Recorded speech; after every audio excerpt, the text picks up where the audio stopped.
When it comes down to talking about gaming news, there's one topic that just never seems to die: the idea of a console war. This theory that Nintendo, Microsoft, and Sony are actually in a fierce but secret competition to try and not only sell the most consoles, but to actually crush their competition. Now, to me, I don't actually believe in this very much. I'm sure they are competing. I'm sure they, of course, want to be the most successful, but pretty much all these companies are generating hundreds of millions of dollars, if not billions of dollars in profit. They are all winning, and we as the gamers are definitely winning the most because there is just so much great stuff to play. But sometimes it is a little bit difficult not to compare these different pieces of hardware to see which has the best games and the best features.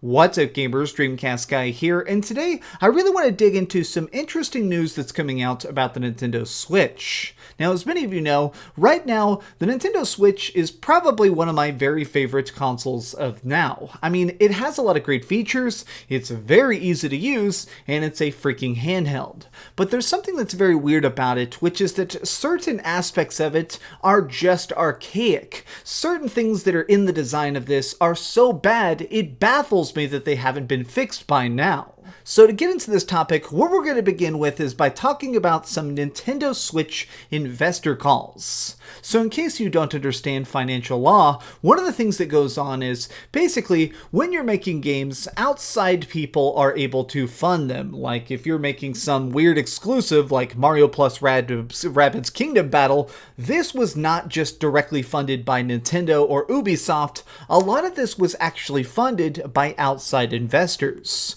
Really rich old dudes who basically step in and say, alright, I'll pay 5% of the development cost if I get back 7% of the profit, or something like that. Well, by financial law, all of these calls are done basically over at headquarters, and they have to be revealed to the public. That's actually how we hear a lot of stuff about when new consoles are being made and stuff like that, is because these consoles talks have to be made public. All investor calls are released. Well, right now they're doing a bunch of calls over in Japan with a bunch of the investors who are helping out over at Nintendo, and some of the things they're saying are, to me, very baffling. The Nintendo Switch overall is selling some crazy record-breaking numbers. I mean, it's pretty obvious that this thing is doing very well, but investors, especially if you're giving a huge chunk of your own personal money to a company like this, well, a lot of times they want to ask the hard questions because obviously they want to maximize their profit. They want to get back as much money as possible.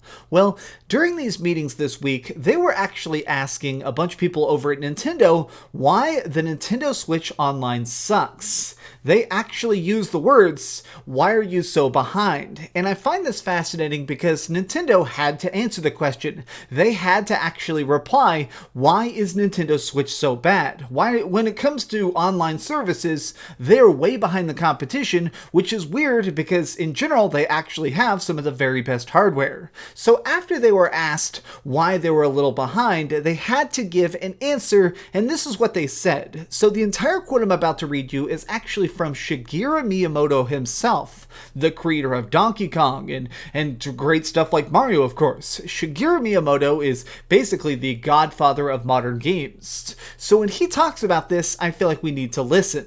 So when this was asked, it was very clearly trying to be open-ended. The investor dude was very obviously trying to just get as much information as possible, and here is the reply. Essentially, they were asking about things like cloud computing and VR, and why it is that Nintendo specifically doesn't even try and keep up. Well, here's Miyamoto's official response.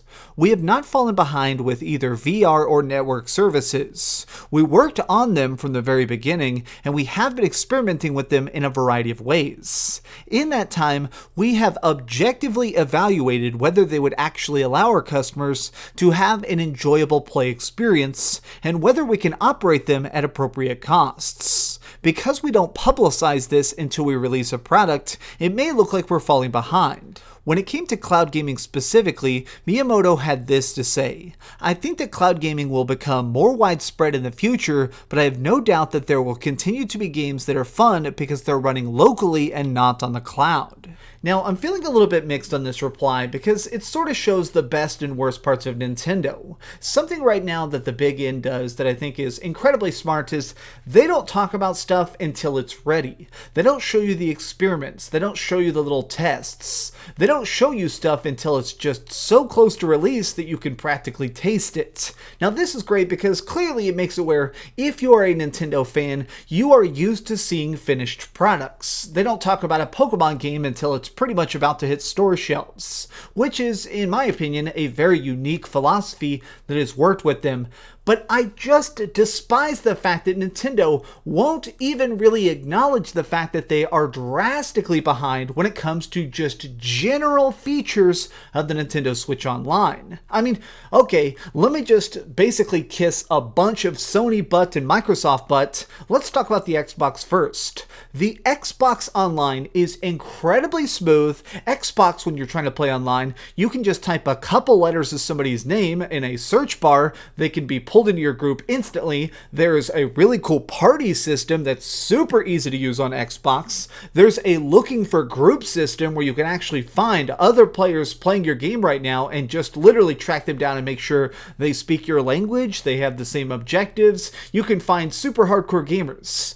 Microsoft Online is great, especially if you have Xbox Live, because then you're getting the Xbox Live games with gold. So you're getting literally tons of free games. You get like 60 free games every single year just for paying the minimum subscription fee. Same with Sony. Sony has their own version of games with gold, which gives you free big games. This month they even switched a game out at the last minute to make sure that the features would be a little bit better. Sony also does things like digital sales all the time. Sony does great stuff like on your PlayStation 4, you can pre-order games super far in advance and get cool pre-order bonus features and change the themes and all sorts of stuff that makes it where when you are on the PlayStation Store, you know it. Every part of it is streamlined for ultra accessibility. Now, in my opinion, the reason why that these two companies are doing so exceptionally well when it comes to online features is that both of them have taken online gaming seriously for over a decade now. I mean, seriously, maybe if you're a little bit younger, you don't remember this, but Sony and Xbox actually were doing extensive online testing back in the early 2000s. They were actually tinkering with ways to have things like friends lists or lobbies and things to just try and make games play as good as possible. I actually used to go online all the time with my PlayStation 2 to tinker with games like Resident Evil Outbreak. This was sort of like an MMORPG of Resident Evil that was only online and was super good. This stuff worked so exceptionally well, but during this exact same era, Nintendo was doing experiments and said that it wasn't worth it. It's actually kind of public knowledge now, but way back in the day when everybody was tinkering with this, Nintendo thought that online gaming is a fad. They thought that it would come and that it would go, that people would actually prefer local multiplayer 10 out of 10 times. And to me, it's disappointing. Now, some of the stuff that came from this era, like obviously Phantasy Star Online, this is one of the most online-focused GameCube games ever released. And since Nintendo was so weird about just packing in a broadband adapter or making it where Nintendo Online was ultra accessible, they decided to put in split screen co-op because they knew that they weren't going to be able to keep up with multiplayer in general.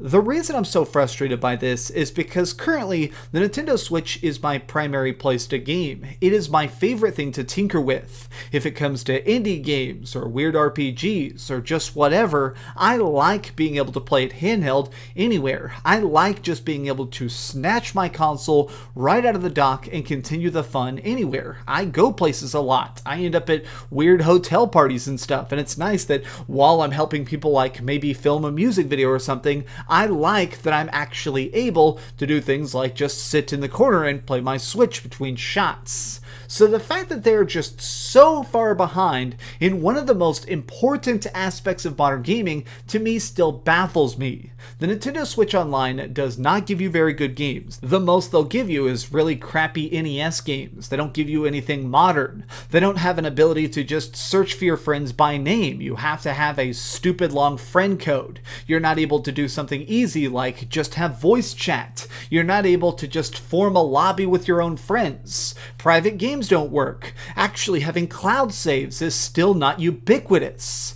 It blows my mind because Nintendo are currently the masters of game development. The projects they make are so interesting and just like, they almost seem like they're made by aliens because they're so different than what Microsoft and Sony are working on. And yet, simultaneously, they just can't seem to get the very small details right. There's some numbers going around of the fact that there are already just millions and millions of people who have the Nintendo Switch Online service, which, even if they're paying the lowest price, which is $20 a year, means that this is just hundreds of millions of dollars being generated now for people to pay for Nintendo Switch Online when it is by far the worst service, and I believe that Nintendo doesn't even know it. I'm glad you're doing tests. I'm glad you're trying things out. But unless we see results, all of it is for naught.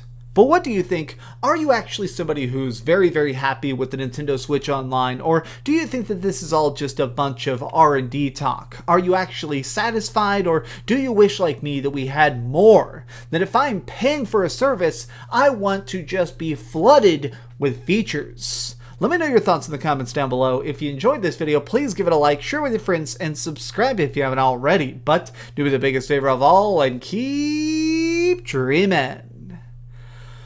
Oh man, I'm so happy with my Switch and sometimes just so frustrated with it at the same time. Oh well, I'm gonna go play some Mario Maker. Thanks so much for watching that video. If you want to see something else, you can always click this link to see what I put up last, or, subscribe and see what's coming up next. Also, I promise that whatever I do, it'll try not to suck.